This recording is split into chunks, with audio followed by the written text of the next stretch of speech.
There's almost no side dish that is more popular and more delicious than some freshly cooked pork crackle. G'day, welcome to Todd's Kitchen. If you're anything like me, you love a nice hot baked dinner. But there's one thing that really complements a hot baked dinner, and that's some perfect pork crackling. It's so crunchy, so salty, so delicious.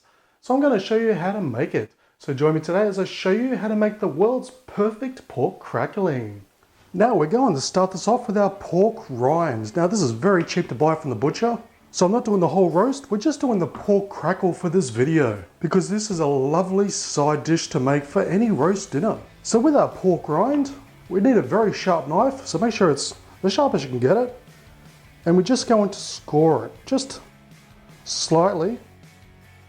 And we don't want to have it too far apart, say about less than ½ centimeter apart, and we just want to score it down till it gets to just about the fat level, which isn't that thick, as you can see.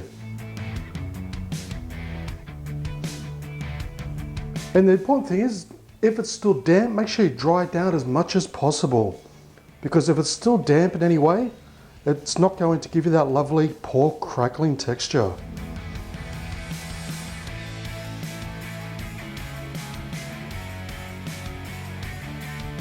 Okay, so once done, we're going to just place it onto our baking tray.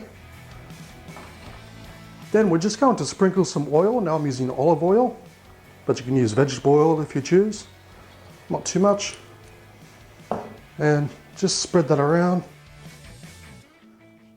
And lastly, we're going to use some coarse sea salt. Now, this is the very last thing you want to do just before you put it in the oven. If you do it too soon and leave it too long, it's actually going to draw a lot of the moisture out, which will actually make the pork way too moist and just won't crackle up.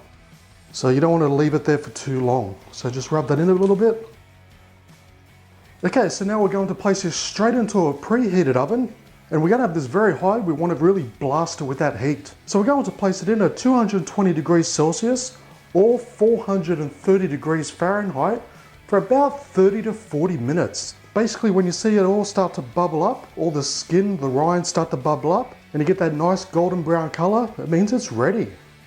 And there we have our deliciously crispy pork crackling. It is incredibly simple to make. It's also incredibly cheap to buy as well. If you're just buying the pork rind from a butcher, I bought twice the amount that you see here for about $1.80. So that is incredibly cheap for such a fantastic and rewarding side treat to have during a baked dinner.